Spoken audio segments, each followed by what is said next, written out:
Hello everyone, তো আমার চ্যানেলে তোমাদের সবাইকে আরও একবার ওয়েলকাম। তো আজকে আমার থাম্বনেল দেখেই তোমরা বুঝে গেছো, আজ আমি ভার্ডন ইউনিভার্সিটির অফিসিয়াল ওয়েবসাইটে যে 3 ইয়ার্স এলএলবির অনার্স কোর্সের নোটিশটা আপলোড হয়েছে তার ব্যাপারে একটা ডিটেলস ভিডিও নিয়ে এসেছি। যদিও এই ভিডিওটা আমার অনেক আগেই আনার কথা ছিল, তো ভিডিওটা কিন্তু প্রথম থেকে লাস্ট পর্যন্ত দেখতে থাকো। এখানে আমি সব কিছু বলে দেবো ওই নোটিশটার সম্পর্কে, কী কী এলিজিবিলিটি ক্রাইটেরিয়া, তো কত পার্সেন্ট মার্কস লাগবে, কী কী কলেজ আছে আর কোন কলেজে কটা করে সিট আছে। এছাড়া আমি আজকের সিলেবাসটা বলে দেবো, কী কী আসতে পারে সেটাও বলে দিচ্ছি। তো 17 সেপ্টেম্বর থেকে কিন্তু ফর্ম ফিল আপ স্টার্ট হয়ে গেছে, সেপ্টেম্বরের 30 তারিখ অবধি থাকবে। তো আর 7 তারিখে তোমাদের একটা পাবলিশড হবে, সেটা হলো তোমরা কারা কারা এই পরীক্ষাটায় বসতে পারবে। আর 8 অক্টোবর তোমাদের অ্যাডমিট দেবে, আর 15 তারিখে তো রিটেন টেস্ট। ফর্ম ফিল আপটা তো গুগল ফর্মেটে হবে, খুবই সোজা প্রসেস ফর্ম ফিল আপ। আর হ্যাঁ, তোমাদের ফর্ম ফিল আপের ফিস হচ্ছে 250 অনলি।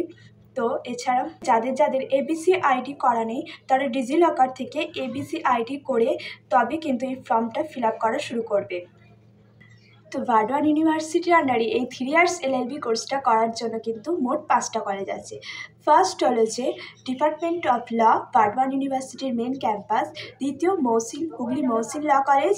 আর তৃতীয় George school of law, Bengal law college, MX law college. তো এই 5টা কলেজ আছে। এর মধ্যে department of law, Burdwan university আর হুগলি মহসিন ল কলেজ, এই দুটো হলো গভর্নমেন্ট কলেজ, আর বাকি 3টে হলো প্রাইভেট কলেজ। তো ভার্ডন ইউনিভার্সিটির মেন ক্যাম্পাসে কিন্তু 60টা সিট আছে, আর হুগলি মহসিন ল কলেজে 120, আর বেঙ্গল ল কলেজে 60, আর জর্জ স্কুল অফ লতে আছে 120, আর এমএক্স ল কলেজে আছে 120টা সিট। এই হলো তোমাদের টোটাল সিট। এবার হলো কোয়েশ্চেন যে তোমরা কারা কারা এই ফর্মটা ফিল আপ করতে পারবে বা এই ডিগ্রিটা করতে পারবে। যাদের অবশ্যই গ্র্যাজুয়েশনে 45% মার্কস আছে, জেনারেল ক্যান্ডিডেট, ওবিসি ক্যান্ডিডেট 42%, আর এসসি এসটি হলো 40%। আর হ্যাঁ, যারা মাস্টার্স করেছো তাদের মাস্টার্স কোর্সে 45% মার্কস থাকতে হবে। এখন তোমাদের মনে হতে পারবে যে এর এজ লিমিটটা কত। তো নো এজ লিমিট, কোনো এজ লিমিট নেই, যে কোনো বয়সী তোমরা এই এক্সামটায় বসতে পারো, অবশ্যই গ্র্যাজুয়েশন কমপ্লিট করে। এরপর আমি তোমাদের বলবো এর সিলেবাস বা প্যাটার্ন নিয়ে। তো ভার্ডন ইউনিভার্সিটির আন্ডারে এই এন্ট্রান্স টেস্টটা হয় 100 মার্কসের। ডেসক্রিপটিভ টাইপ কোয়েশ্চেন আসে, কিন্তু জেনারেল নলেজ আর জেনারেল ইংলিশ থেকে কোয়েশ্চেন আসে। জেনারেল নলেজ থেকে আসে মাত্র 20 মার্কস, আর জেনারেল ইংলিশ থেকে আসে 80 মার্কসের। জেনারেল নলেজ থেকে তো জিকে পড়ে যেতে হবে, আর এছাড়া জেনারেল ইংলিশ থেকে যেগুলো আসে সেগুলো হলো যে রাইটিং, বিভিন্ন ধরনের writing, essay writing, report writing, letter writing, এছাড়াও যেগুলো হয় সব রকমের রাইটিং দেখে যাবে। এছাড়াও আসে ল্যাটিন ওয়ার্ড, লিগাল টার্ম, আর অবশ্যই গ্রামার তো আসবেই, voice change, direction change, transformation of sentence. এছাড়াও আসে 2 মিনিং অফ 1 সিঙ্গেল সেন্টেন্স।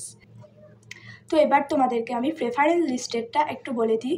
প্রথমেই তোমরা গভর্নমেন্ট দুটো কলেজ দেবে। ফার্স্ট বিউর main campus, Golapbag campus. Second দেবে Hooghly Mohsin law college. Third Bengal law কলেজে দিতে পারো বা জর্জ স্কুল অফ ল দিতে পারো। এরপরে এমএক্স তো রয়েছি। তো এইভাবেই প্রেফারেন্সটা সাজাবে। প্রথমে দুটো গভর্নমেন্ট কলেজ, তারপরে নন গভর্নমেন্ট কলেজগুলো।